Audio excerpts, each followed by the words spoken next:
नमस्कार प्रिय विद्यार्थियों, ज्ञान तृप्ति महाविद्यालय के इस YouTube चैनल में आपका स्वागत है।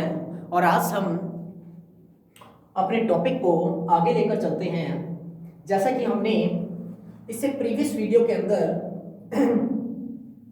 स्टडी की थी कि लीच फाइलम एनेलिडा से बिलोंग करता है और लीच एक उभयलिंगी प्राणी है।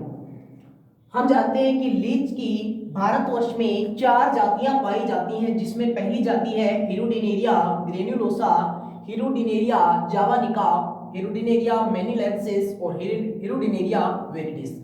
मैंने आपको बताया था कि ये क्वेश्चन जो है मोस्ट इंपॉर्टेंट है। इसमें पूछा जाता है, कंपटीशन एग्जाम में भी ये पूछा जाता है कि लीच की भारतवर्ष में पाई जाने वाली जातियों के नाम बताइए।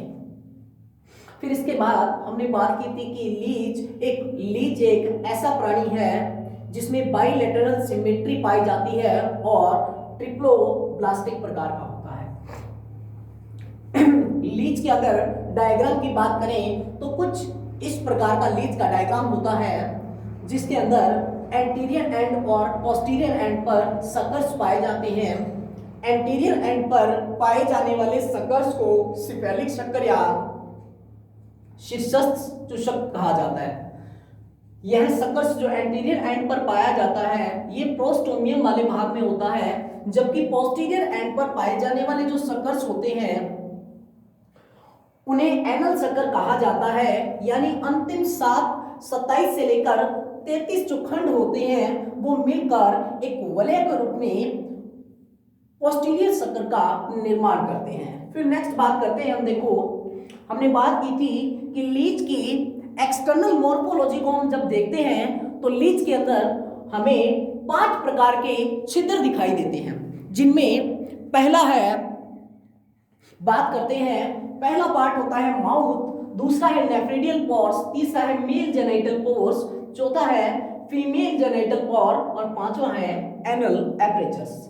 मैंने आपको बताया था कि मेल जेनिटल जो मेल वाला पार्ट है,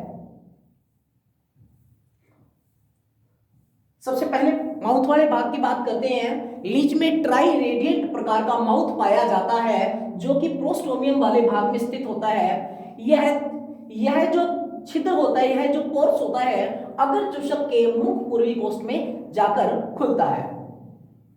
बात करते हैं सेकंड की नेफ्रिडियल एपरेचर्स। 6 से लेकर 22वें खंड तक लीच की पूरी बॉडी पर विशेष प्रकार के पोर्स पाए जाते हैं, जिन्हें ब्रकक रंध्र या नेफ्रिडियल पोर्स या नेफ्रिडियल एपरेचर्स कहा जाता है। थर्ड की बात करते हैं मेल जेनिटल पोर। मेल जेनिटल पोर लीच के 10वें सेगमेंट में पाया जाता है, जबकि फीमेल जेनिटल पोर जो है वो लीच में 11वें खंड में पाया जाता है। बात करते हैं एनल एपरेचर्स की, तो एनल एपरेचर्स जैसा मैंने अभी आपको बताया कि 27 से लेकर 33 जो खंड होते हैं वो एनल एपरेचर्स के रूप में, यानी कि लीच के अंदर जो 27 से लेकर 33 खंड जो होते हैं वो पोस्टीरियर सकर्स का निर्माण करते हैं, चूषक का निर्माण करते हैं। तो लीच के अंदर 27वें खंड से सकर्स का निर्माण हो रहा है। तो हम उससे पहले वाले खंड की बात करें तो लीच में, यानी उससे एक खंड पहले, तो लीच में 26वें खंड में एक छोटा सा पोर्स पाया जाता है जिसे कहा जाता है एनल एपरेचर्स या एनल पोर्स। फिर हमने बात की थी, ये इंपॉर्टेंट क्वेश्चन अगेन, कि बॉडी वॉल इन लीच, लीच में देह भित्ति का वर्णन कीजिए। ये क्वेश्चन अधिकतर पूछा गया है कि लीच में बॉडी वॉल का वर्णन किस प्रकार होता है। तो देखो, मैंने आपके सामने एक कल डायग्राम ड्रॉ किया था, जिसके अंदर मैंने आपको बताया था कि ये जो सबसे बाहर लेयर जो पाई जा रही है, सबसे बाहरी लेयर जो होती है वो होती है क्यूटिकल की। यानी लीच की जो बॉडी वॉल है, देह भित्ति जो है वो 5 स्तरों से मिलकर बनती है, जिसमें पहला है क्यूटिकल, दूसरा है एपिडर्मिस, तीसरा है डर्मिस वाला पार्ट, चौथा है मसल्स लेयर और पांचवा है बोट्राइडल टिश्यू। तो सबसे पहले हम 1 बाय 1 इसको देखते हैं। देखो, ये लीच की क्यूटिकल वाला भाग है, यानी लीच की बॉडी का सबसे बाहरी स्तर जो होता है वो होता है क्यूटिकल। बाहर जो आपको ये लाइनिंग दिखाई दे रही है ये है क्यूटिकल की लेयर। उसके बाद अंदर की तरफ हथौड़े की आकृति के समान जो आपको शेप दिखाई दे रही है इन्हें कहा जाता है एपिडर्मिस। और एपिडर्मिस के बाद जो थर्ड पार्ट आता है वो होता है डर्मिस वाला पार्ट। डर्मिस वाले पार्ट के अंदर कुछ विशेष प्रकार की सेल्स पाई जा रही है जिन्हें हम कहते हैं पिगमेंट सेल्स। डर्मिस के बाद पार्ट आता है मसल्स लेयर वाला। तो देखो यहां पे आपको ये लाइनिंग दिखाई दे रही है। इन लाइनिंग को ये लाइनिंग जो दिखाई दे रही है विशेष प्रकार की मसल्स है जिनको कहा जाता है सर्कुलर मसल्स। इसके अलावा यानी जो हमारा लीच की बॉडी वाल का चौथा भाग जो था वो था मसल लेयर्स के रूप में। मसल लेयर के रूप में लीच के अंदर कई प्रकार की मसल्स पाई जाती है जिसमें सबसे पहली मसल दिखाई गई है सर्कुलर मसल्स। दूसरी मसल दिखाई गई है ये वाली, इसे कहते हैं ऑब्लिक मसल्स। थर्ड वन जो है वो है ट्यूब यहां पे लॉन्गिट्यूडनल मसल्स के रूप में। इसके अलावा रेडियल मसल्स ये यहां पे जो पाई जा रही है ये है रेडियल मसल्स, यानी इलोंगेट ये जो लंबाई में है इन्हें कहा जाता है रेडियल मसल्स। ये जो इस शेप में है इन्हें कहा गया ऑब्लिक मसल्स। और ऊपर वाली जो है वो है सर्कुलर मसल्स, जबकि ये जो है इन्हें हम कहते हैं यहाँ पे लॉन्गिट्यूडिनल मसल्स। और यहाँ पे जो आपको फिफ्थ पार्ट दिखाई दे रहा है ये है बॉटराइडल टिश्यू वाला भाग।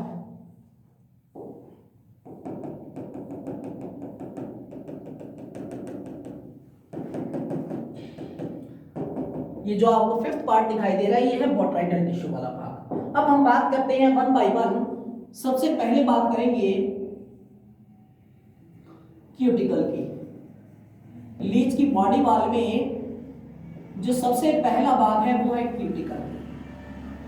क्यूटिकल देखो, क्यूटिकल के बारे में बात करें हम तो देखो हम कहते हैं कि जो कि देह भित्ति जो है वो 5 स्तरों से मिलकर बनी है, जिसमें पहला भाग क्यूटिकल यह लीच का सबसे बाहरी आवरण होता है। लीच का जो सबसे बाहरी आवरण है वो क्यूटिकल के रूप में होता है, जो कि पारदर्शी, रंगहीन, पतला एवं लचीला होता है। पतला एवं लचीला होता है। अगर इसकी प्रकृति की बात करें, नेचर की बात करें, तो यह संरक्षक प्रकार का होता है।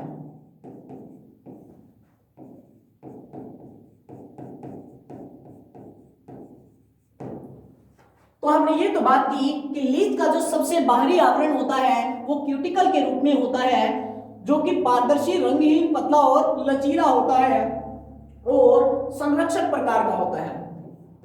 अगर हम बात करें इसके अधर तल की और पृष्ठ तल की, तो अधर तल की तुलना में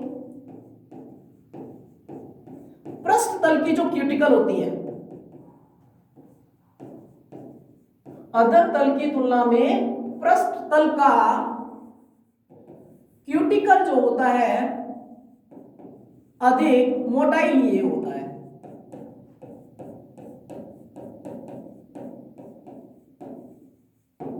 तो ये तो हमने बात की क्यूटिकल की। अब हम बात करते हैं दूसरे पार्ट की। हमारा जो दूसरा भाग था वो है यहां पे, दूसरे भाग की बात करें तो वो है एपिडर्मिस के रूप में। तो देखो एपिडर्मिस,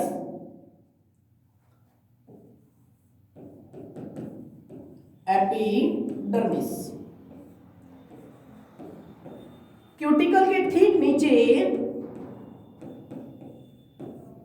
क्यूटिकल के ठीक नीचे हथौड़े की आकृति के समान, हथौड़े की आकृति के समान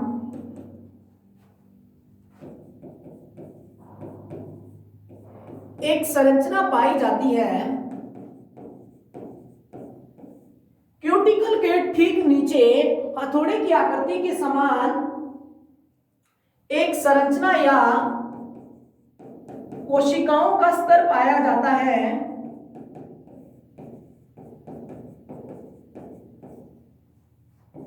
जिसे एपिडर्मिस कहा जाता है, जिसे एपिडर्मिस कहा जाता है। अब बात करते हैं इन कोशिकाओं के सिरों की। तो देखो, इन कोशिकाओं के जो सिरे होते हैं एक दूसरे से सटे हुए होते हैं। इन कोशिकाओं के सिरे एक दूसरे से सटे हुए होते हैं।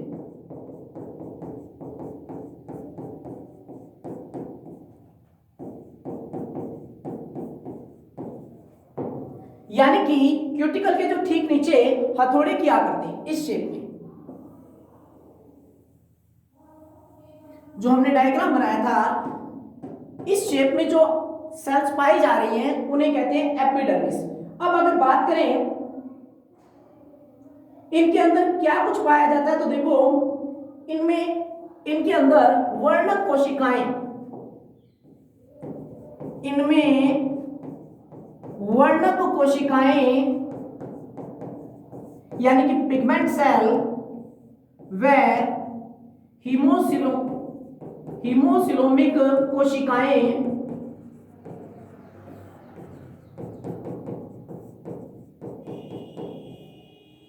एवं योजी ऊतक पाए जाते हैं, योजी ऊतक पाए जाते हैं। तो ये तो बात थी एपिडर्मिस की। एपिडर्मिस के अंदर अगर हम बात करें तो एपिडर्मिस के अंदर कुछ विशेष प्रकार की ग्रंथियां पाई जाती हैं। देखो, जिन्हें हम कहते हैं एपिडर्मल ग्लैंड्स। Epidermal glands. अब ये एपिडर्मल ग्लैंड्स होती कौन कौन सी हैं, तो देखो इनके अंदर सबसे पहली ग्लैंड होती है सकर्स ग्लैंड, दूसरी होती है prostomium glands, prostomium glands. Third one जो होती है वो होती है यहां पे म्यूकस ग्लैंड, और चौथी जो ग्रंथि पाई जाती है वो होती है क्लाइटेलन ग्लैंड्स। तो देखो यहां पे 4 प्रकार की ग्रंथियां आपको मिलती हैं एपिडर्मिस वाले स्तर के अंदर। तो हम बात करते हैं वन बाय वन। सबसे पहली कौन सी है, सबसे पहली है सकर्स ग्लैंड। सकर ग्लैंड यानी चूषक ग्रंथियां, सकर ग्लैंड को बोला जाता है चूषक ग्रंथियां। चलो हम बात करते हैं चूषक ग्रंथियों की। तो 2 प्रकार के सकर्स पाए जाते हैं।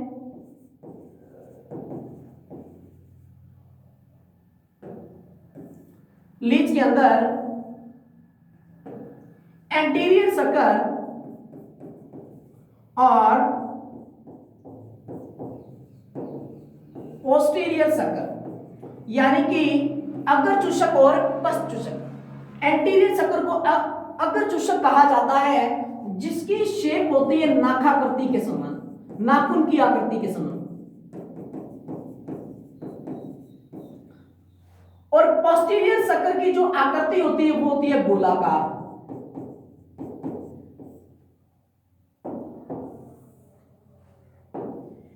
ये सकर्स क्या करते हैं,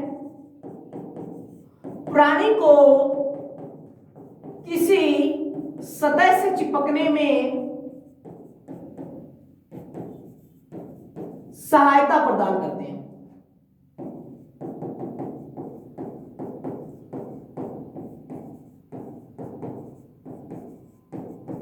तो हमने कहा कि लीच के अंदर पहली एपिडर्मल ग्लैंड्स जो होती है वो है शक्कर ग्लैंड्स के रूप में। चूषक ग्रंथियां हमेशा शक्कर ग्लैंड जो होती हैं हमेशा गुच्छों के रूप में पाई जाती है। किस रूप में? अंगूर के गुच्छों के समान गुच्छों के रूप में पाई जाती हैं। ये ग्रंथियां विशेष रूप से कुछ स्त्राव करती हैं जो कि एंटीरियर एंड पर पाए जाने वाले शक्कर को किसी सतह से चिपकने में क्या करती हैं? सहायता प्रदान करती हैं। इसी प्रकार पोस्टीरियर एंड पर भी कुछ विशेष प्रकार की ग्रंथियां पाई जाती हैं जिनकी शेप मैंने आपको बता दी कि एंटीरियर शक्कर्स पर पाई जाने वाली ग्रंथियां जो होती हैं वो नाकाकृति के समान होती हैं, जबकि पोस्टीरियर एंड पर पाई जाने वाली ग्रंथियों का जो साइज है वो किस प्रकार होता है? गोलाकार होता है। यानी कि शक्कर ग्लैंड में एंटीरियर जो ग्लैंड्स है, एंटीरियर शक्कर ग्लैंड्स है वो नाखून की आकृति के समान, जबकि पोस्टीरियर शक्कर ग्लैंड है वो किस प्रकार की होती है? गोलाकार। तो हम बात करते हैं नेक्स्ट दूसरी ग्लैंड्स की, जिसको हम कहते हैं प्रोस्टोमियल ग्लैंड। देखो प्रोस्टोमियल ग्लैंड्स जो होती हैं वो कोकून के दोनों ओर, प्रोस्टोमियल ग्लैंड्स जो होती हैं सबसे पहले प्रोस्टोमियम वाले भाग में पाई जाती है। प्रोस्टोमियल ग्लैंड्स जो होती हैं वो कहां पाई जाती है? प्रोस्टोमियम वाले भाग में पाई जाती हैं और इनका कार्य है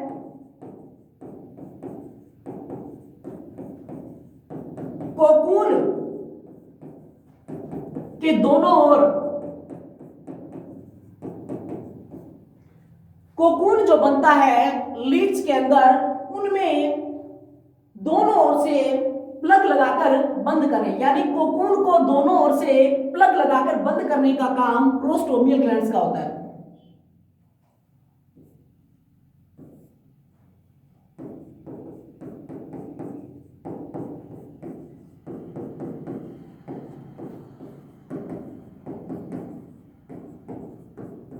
प्रोस्टोमियल ग्लैंड्स का फंक्शन पूछा जाए तो देखो प्रोस्टोमियल ग्लैंड्स जो होती है प्रोस्टोमियम वाले भाग में पाई जाती है। इनका कार्य है लीच के अंदर जो कोकून बनता है उसको दोनों ओर से प्लग लगाकर बंद करने का कार्य जो होता है वो प्रोस्टोमियल ग्लैंड्स का होता है।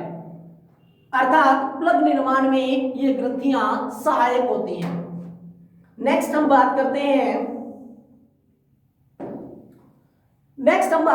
थर्ड की, जिसको हम कहते हैं यहां पे क्लाइटेलम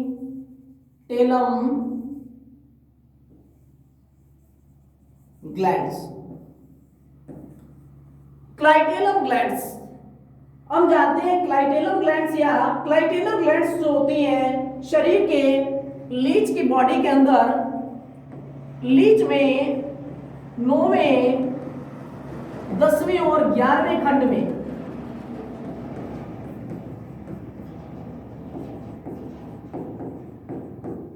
क्लाइटेलम वाला भाग पाया जाता है।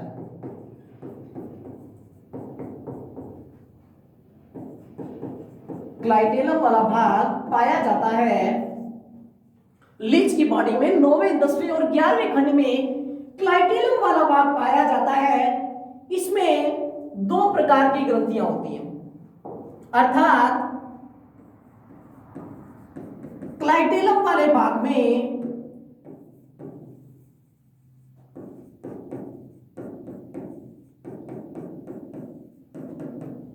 दो प्रकार की ग्रंथियां पाई जाती हैं।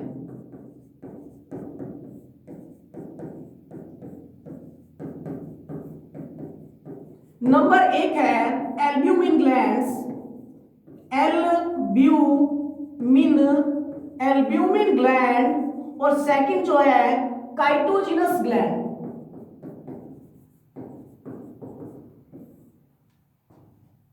एल्ब्यूमिन ग्लैंड और काइटोजिनस ग्लैंड जो होती हैं या काइटोजिनस जो ग्रंथियां होती हैं, देखो काइटोजिनस ग्रंथियां कोकून की भित्ति बनाती हैं।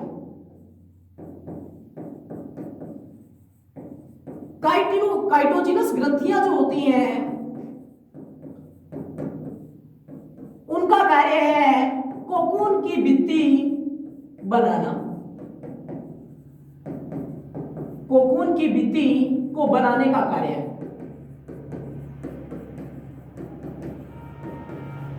कोकून की भित्ति को बनाने का कार्य है काइटोजिनस ग्लैंड का होता है, जबकि एल्ब्यूमिन ग्लैंड्स जो होती हैं,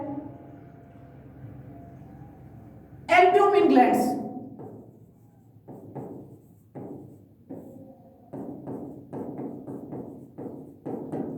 एल्ब्यूमिन का स्रावन करती है। कोकून में एल्ब्यूमिन का स्रावन या निर्माण करती है। तो ये थी थर्ड जो हमारी क्लाइटेलम ग्लैंड। लास्ट वन जो हमारी ग्रंथि है वो है यहां पे म्यूकस ग्लैंड। म्यूकस ग्लैंड की बात करें, चौथी जो है म्यूकस ग्लैंड, श्लेष्मल ग्रंथियां जिसको हम बोलते हैं या श्लेष्म ग्रंथियां। देखो श्लेष्म ग्रंथियां नाम से स्पष्ट है कि लीच की शरीर में श्लेष्मा का निर्माण करती है। लीच के अंदर पूरी बॉडी में यहां पे विशेष प्रकार की श्लेष्म ग्रंथियां पाई जाती हैं जो जंतु के संपूर्ण शरीर पर फैली रहती है। यानी कि म्यूकस ग्लैंड का कार्य है श्लेष्मा का स्रावन करना। नेक्स्ट हम बात करते हैं, देखो ये हमने बात की एपिडर्मिस की। थर्ड जो हमारा पार्ट आता है वो होता है डर्मिस वाला भाग। डर्मिस, देखो डर्मिस वाले भाग की बात करें तो देखो सबसे ऊपर वाला स्तर कौन सा है? क्यूटिकल। उससे नीचे कौन सा है? एपिडर्मिस। एपिडर्मिस से नीचे की तरफ जो भाग दिखाई देता है, यानी कि एपिडर्मिस वह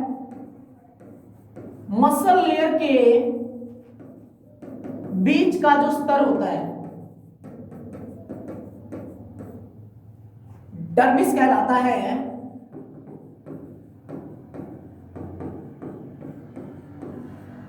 एपिडर्मिस और मसल्स लेयर यानी एपिडर्मिस और पेशी स्तर के बीच का जो स्तर है वो कहलाता है डर्मिस वाला भाग। इस भाग में वर्णक,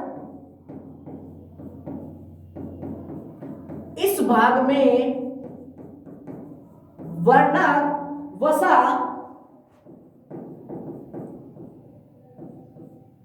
एवं योजी ऊतक पाए जाते हैं।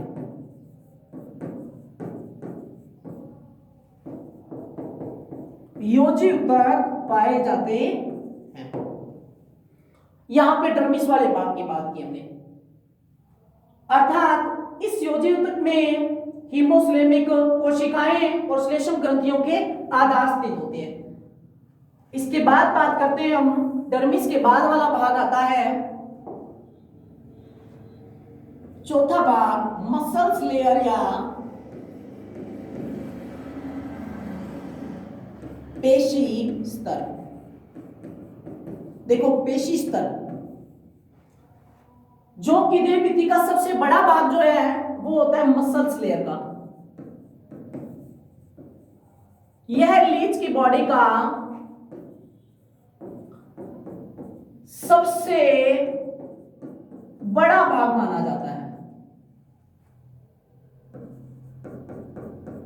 लीच की बॉडी का सबसे बड़ा भाग जो होता है वो होता है मसल्स लेयर का, और इसमें विभिन्न प्रकार की मसल्स पाई जाती हैं, जैसे कि मैंने आपको बताया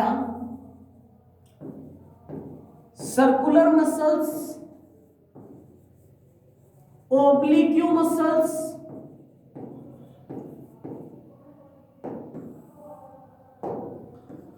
longitudinal muscles,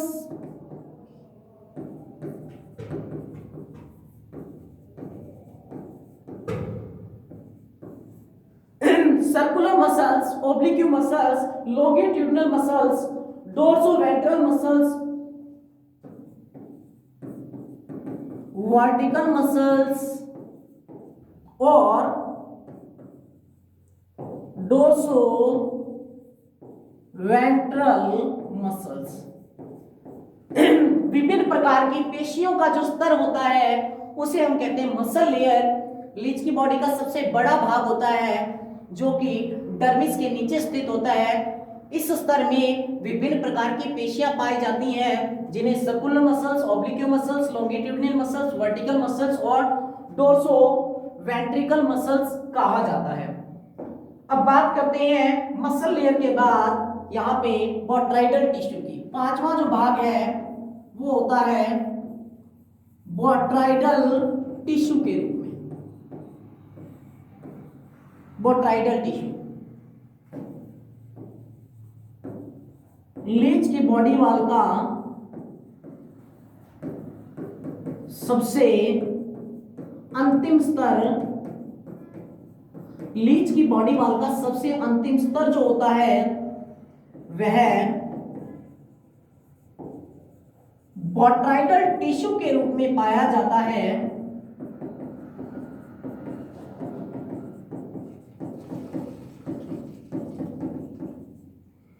बोट्राइडल टिश्यू को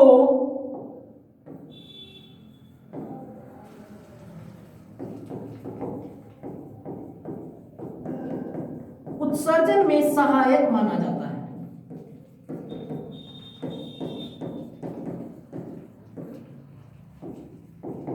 मतलब कि एक्सक्रिएशन में ये सहायक होता है बोट्राइडल टिश्यू वाला स्तर। तो ये तो था आज का पार्ट जिसमें हमने बात की लीच की बॉडी वाल की। अब हम बात करते हैं आज नए टॉपिक की जिसका नाम है लोकोमोशन।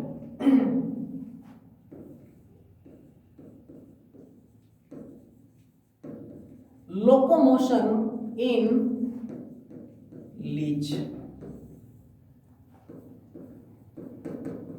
जोंक में गमन की प्रक्रिया। देखो लीच में जो गमन होता है, लीच में जो गमन होता है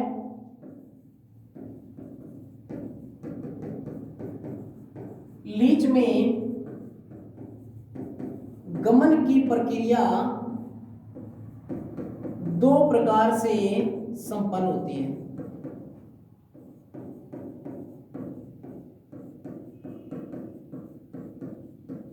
नंबर एक है आधार पर गमन और नंबर दो है जल में तैरकर। इंपॉर्टेंट क्वेश्चन है, पूछा जाता है कि लोकोमोशन इन लीच यानी कि जोंक में गमन की प्रक्रिया को समझाइए। तो हम इसे समझाने के लिए कुछ डायग्राम बनाते हैं। तो देखो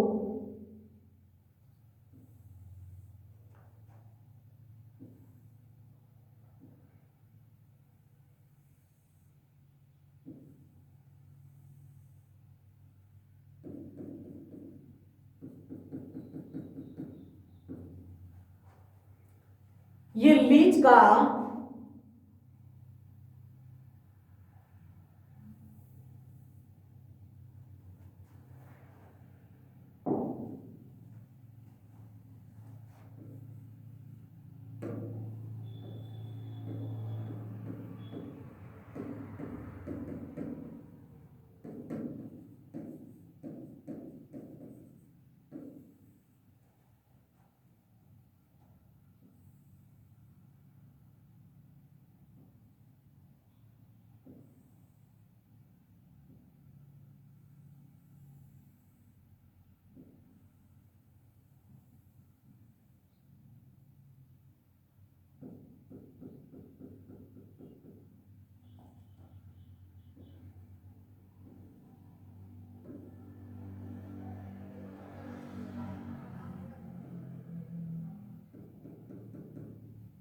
पहला स्टेप है जिसमें ये है एंटीरियर सर्कल और ये है पोस्टीरियर सर्कल। इसे हमने नाम दिया ए,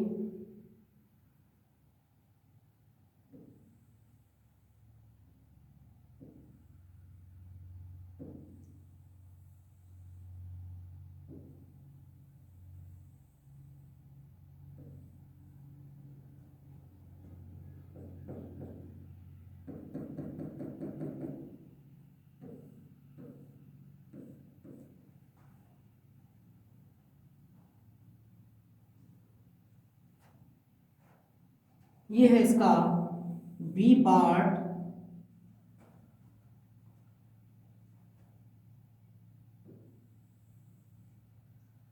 सी पार्ट की हम बात करें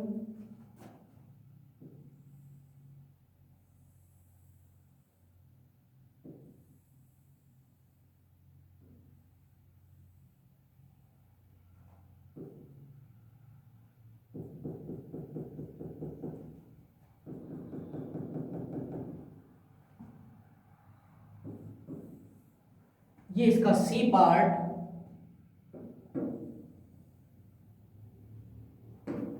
डी पार्ट की हम बात करते हैं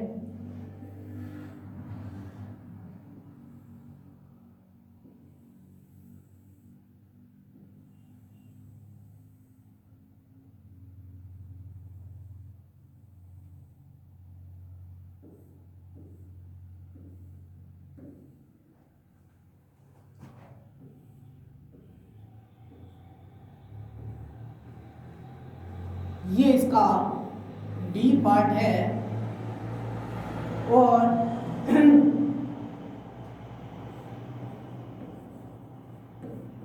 लूप लाइक स्ट्रक्चर। ई पार्ट जो है इसके अंदर हम पहले वाली कंडीशन बनाएंगे,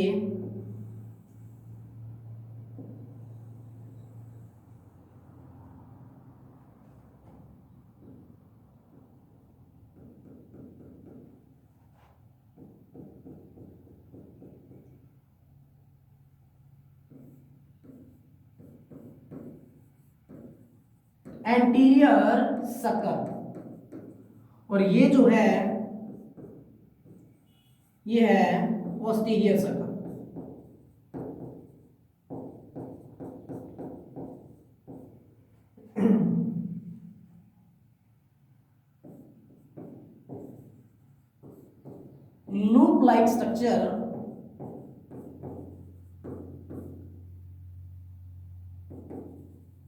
लूप लाइक स्ट्रक्चर और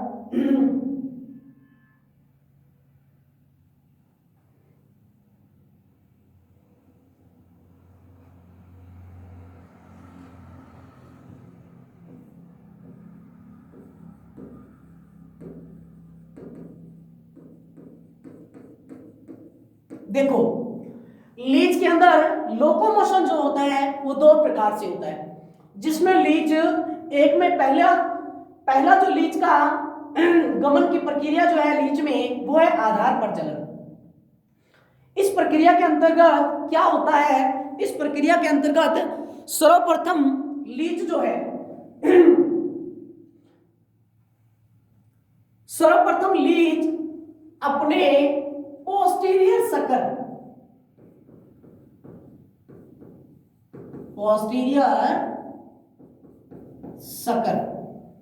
ये लीच का पोस्टीरियर यानी पश्च भाग है और ये अग्रभाग, सभी के अंदर इसी प्रकार है, पश्च भाग अग्रभाग, पश्च भाग अग्रभाग और ये लूप लाइक स्ट्रक्चर।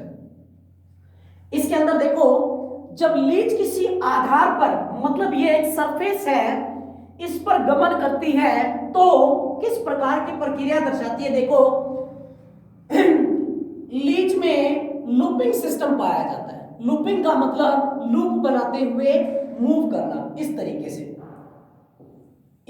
से लूप इसे बोलते हैं लूप लाइक स्ट्रक्चर या लीच लूप लाइक लोकोमोशन। तो सबसे पहले क्या होता है, लीच किसी भी आधार पर अपने पोस्टीरियर सर्कल की सहायता से चिपक जाती है और वांछित दिशा में, जिस दिशा में उसे गमन करना है उस दिशा में अपने शरीर को फैलाने का काम करती है। यानी कि पहला जो ए पार्ट आपको दिखाया गया है, इसके अंदर ये कोई सरफेस है, इस सरफेस पर पोस्टीरियर शक्कर की सहायता से वो चिपक जाती है और अपने एंटीरियर शक्कर को उस दिशा में मूव करवाती है जिस दिशा में उसे गमन करना है। गमन करने के दौरान लीच का जो शरीर है वो प्रसरणशील हो जाता है, शरीर फैलता है। लीच अपने पोस्टीरियर शक्कर को तो वहीं पर रखती है, लेकिन एंटीरियर शक्कर को वांछित दिशा में, जिस दिशा में उसे गमन करना है, तो हम इसको इस तरीके से शो कर सकते हैं। तो देखो, लीच का शरीर जो है वो फैल यानी लीच अपनी बॉडी को खींचने लगती है, जिससे उसका शरीर प्रसरणशील हो जाता है। किस प्रकार का हो जाता है? प्रसरणशील। अब देखो, लीच अपने शरीर को इस प्रकार से फैलाती है कि इस एंटीरियर शक्कर को दूसरी जगह पर रख देती है और बाद में अपने पोस्टीरियर शक्कर को ऊपर की तरफ उठाती है। जिस दौरान जब यहां से मान लो ये वाला जो भाग है ये इस स्थान पे चिपक गया, इस स्थान पे चिपक जाता है, तो लीच अपने पोस्टीरियर शक्कर को उठाती है और यानी कि मैंने जैसे कि आपको बताया कि देखो, वैसे हम कहें तो हम ये कह सकते हैं कि पहले ये वाला जो पार्ट आ गया शरीर को फैलाएगी, इस शक्कर को यहां पे रखेगी, उस शक्कर को यानी कि इस तरीके से, ये जो थर्ड वाला पार्ट है हम देखें, ऐसे देखें तो यहाँ पे थर्ड वाला जो पार्ट है पहले इसको पोस्टीरियर शक्कर की सहायता से चिपकाया, एंटीरियर शक्कर को आगे बढ़ाया, एंटीरियर शक्कर को आगे बढ़ाने के बाद उसके बाद ये उसे उस स्थान पर चिपका देगी, अपने पीछे वाले भाग को उठाएगी और पास में आके रख देगी इस तरीके से, और एक लूप लाइक स्ट्रक्चर बनाएगी। लूप लाइक स्ट्रक्चर के बाद वही प्रोसेस अपनाएगी, पोस्टीरियर शक्कर को पीछे रखेगी, एंटीरियर शक्कर को आगे बढ़ाएगी। तो ये है लीच में लोकोमोशन, यानी लीच जब आधार पर गमन करती है तो अपने पोस्टीरियर शक्कर की सहायता से किसी आधार से चिपकती है और एंटीरियर शक्कर को वांछित दिशा में आगे की ओर मूव करवाती है। इस प्रकार लूप बनाते हुए आगे से आगे गमन करती है। लीच में इस प्रकार की मूवमेंट को कहते हैं क्रॉलिंग। लीच में इस प्रकार के गमन की प्रक्रिया को क्रॉलिंग कहा जाता है, क्रॉलिंग कहा जाता है, या लूप लाइक लोकोमोशन कहा जाता है।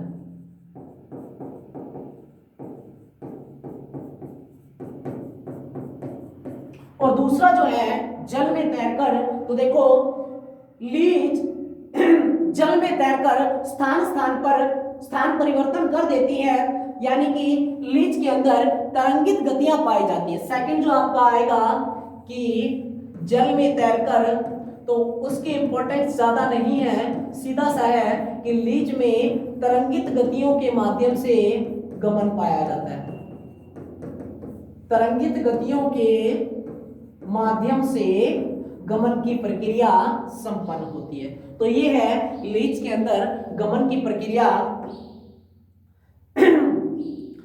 नेक्स्ट वीडियो के अंदर हम कुछ नया टॉपिक लेके आएंगे। आज के लिए इतना ही, धन्यवाद।